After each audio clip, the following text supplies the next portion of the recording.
खबर इंदौर से, जहां ट्रांसफार्मर में आग लगने से हड़कंप मच गया। आग की चपेट में 3 ऑटो और एक मारुति वैन आ गई है। हालांकि दमकलों ने कड़ी मशक्कत की, तब कहीं जाकर आग पर काबू पाया जा सका, लेकिन आग लगने से थोड़ी देर के लिए इलाके में अफरा तफरी मच गई। इंदौर से बड़ी खबर आपको बता रहे हैं। ट्रांसफार्मर में आग लगने से हड़कंप। इस आग की चपेट में 3 ऑटो और एक मारुति वैन भी आ गई। तत्काल फायर फाइटर्स पहुंचे, मौके पर पहुंचे और इस आग पर काबू पाया गया, लेकिन आग लगने से थोड़ी देर के लिए अफरा तफरी का माहौल जरूर बन गया। इंदौर से बड़ी खबर।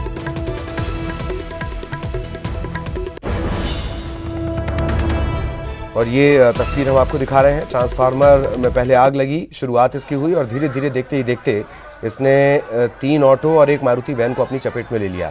देखते ही देखते ये गाड़ियां भी जलने लगीं और तत्काल स्थानीय लोगों ने कोशिश की, पानी ले जाकर ये डालने लगे आग पर काबू पाने के लिए। फायर ब्रिगेड को भी इत्तला दे दी गई, फायर ब्रिगेड भी पहुंची और फिर इस आग पर काबू पाया जा सका। सहयोगी अरुण इस वक्त हमारे साथ जुड़े हुए हैं। अरुण, पूरी जानकारी, सब कुछ काबू में है? बिल्कुल, देखिए जो आग थी वो जो ट्रांसफार्मर था बिजली का, वो ऐसा माना जा रहा है कि गर्मी का सीजन शुरू हो चुका है। करीब 40 डिग्री के आसपास तापमान इंदौर का है और ऐसे में जो बिजली के ट्रांसफार्मर है उसमें कई शॉर्ट सर्किट से आग पहुंची और वहां से आग से पास ही खड़े जो वाहन थे, मारुति वैन एक थी, 3 ऑटो थे, उन तक ये पहुंच गई। हालांकि शुरुआत में ग्रामीणों ने खुद, आसपास के जो रहवासी थे उन्होंने खुद पानी से इसको आग बुझाने का प्रयास किया। उसके बाद फायर ब्रिगेड को सूचना दी गई और 4 गाड़ियां फायर ब्रिगेड की यहाँ पहुंची और आग पर काबू अब पा लिया गया है और आग बुझा ली गई है। आग बुझा ली गई है। बहुत बहुत शुक्रिया अरुण इस तमाम जानकारी के लिए। सहयोगी अरुण जानकारी दे रहे थे। आग पर अब काबू पा लिया गया है और स्थिति पूरी तरह से यहां काबू में है।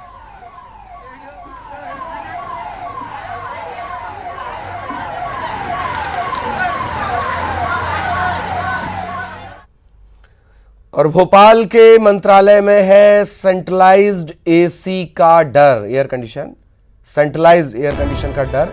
दरअसल कोरोना संक्रमण काल चल रहा है और सेंट्रलाइज्ड एसी जो होता है वो भी संक्रमण को फैलाने का जरिया बन सकता है। कर्मचारी संघ भी परेशान है, डरा हुआ है। संक्रमण फैलने का डर जताया गया है और सीएम शिवराज के नाम इसके चलते ज्ञापन दिया गया है कि मंत्रालय में जो सेंट्रलाइज्ड एसी है उसे बंद कर दिया जाए, गर्मी में कोई और वैकल्पिक व्यवस्था की जाए। मंत्रालय में अभी 30% स्टाफ के साथ काम किया जा रहा है और कर्मचारी डरे हुए हैं।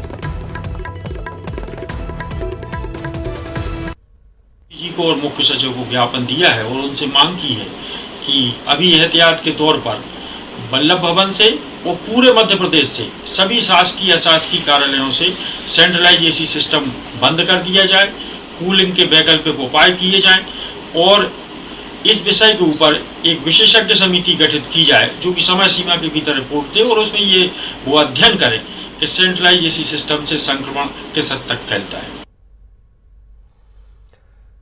तो ये सुना आपने, कर्मचारी संघ ने बाकायदा ज्ञापन भी दिया है और बहुत सारी मांग भी की है।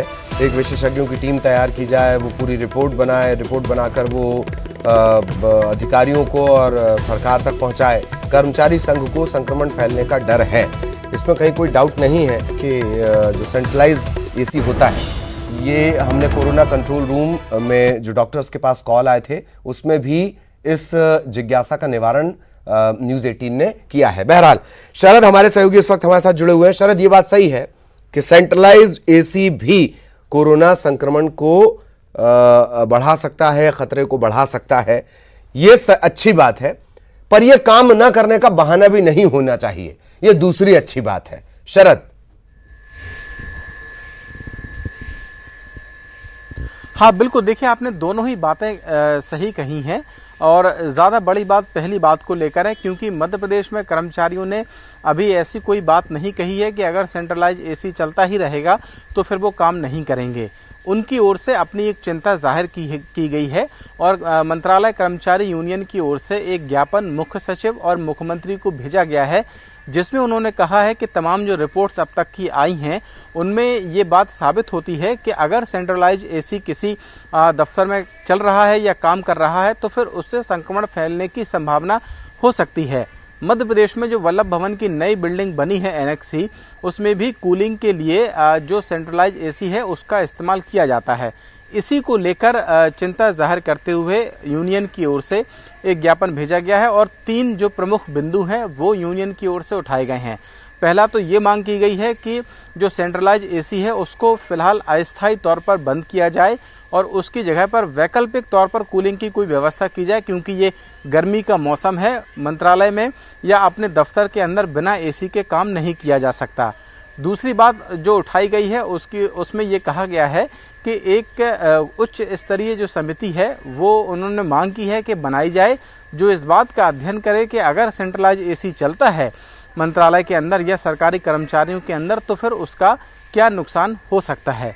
तो इस तरीके की जो बातें हैं वो ज्ञापन में उठाई गई हैं। ये एक तरीके का डर भी है, लेकिन हाँ, जो बात आपने दूसरी कही है वो दरअसल वो भी एक महत्वपूर्ण बात है कि उसको आधार बनाकर ये नहीं कहा जा सकता कि वो काम नहीं करेंगे। मैं आपको बता दूं कि फिलहाल सरकार ने जो व्यवस्था की है उसके तहत 30% जो कर्मचारी हैं वो सरकारी राज्य स्तरीय जो कार्यालय हैं वहाँ पर बुलाए जा रहे हैं। जी, वाकई 30% कर्मचारी बुलाए जा रहे हैं और इस संकट काल में चूंकि काम की भी अधिकता है, क्या संभावित विकल्पों पर विचार किया जाएगा या सरकार की तरफ से कोई ऐसा इशारा मिला है? एक बात और है कि कांग्रेस ने जब कर्मचारियों को बुलाना शुरू किया गया था, कांग्रेस ने इस पर ऐतराज भी जताया था। शरद, हाँ बिल्कुल, आपने सही कहा, कांग्रेस की ओर से ऐतराज जताया गया था। पूर्व मंत्री पीसी शर्मा समेत कुछ और जो पूर्व मंत्री हैं कांग्रेस के, उनकी ओर से ये कहा गया था कि 17 मई तक जब तक लॉकडाउन 3.0 लागू है तब तक सरकारी विभागों में कर्मचारियों को ना बुलाया जाए।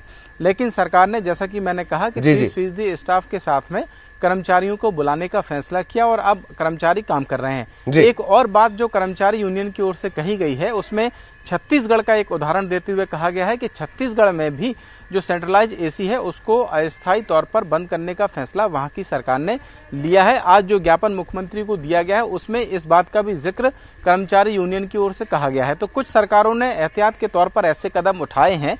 क्या मध्य प्रदेश में भी ये कदम उठाया जा सकता है? ये आने वाले दिनों में साफ होगा जब सरकार का रुख इस पर स्पष्ट होगा। बिल्कुल बिल्कुल, जब सरकार इस पर रुख स्पष्ट करेगी। हालांकि सेंट्रलाइज एसी को लेकर ये बात डर की नहीं है, बात मुकाबले की है। दरअसल सेंट्रलाइज एसी जो रहता है वो उसी हवा को बार बार सर्कुलेट करता है मैकेनिज्म में। जैसे कि कोरोना कंट्रोल रूम के डॉक्टर्स ने बताया था कि फ्रेश एयर अगर आने की गुंजाइश हो तो संक्रमण का खतरा नहीं रहेगा, पर सेंट्रलाइज्ड एसी में फ्रेश एयर आने की गुंजाइश नहीं होती है, वेंटिलेशन की गुंजाइश नहीं होती है। यही उस डर की सबसे बड़ी वजह है। बहुत बहुत शुक्रिया शरद आपका इस तमाम जानकारी के लिए। सहयोगी शरद हमारे साथ जुड़े हुए थे। एक ब्रेक के लिए रुक रहे हैं।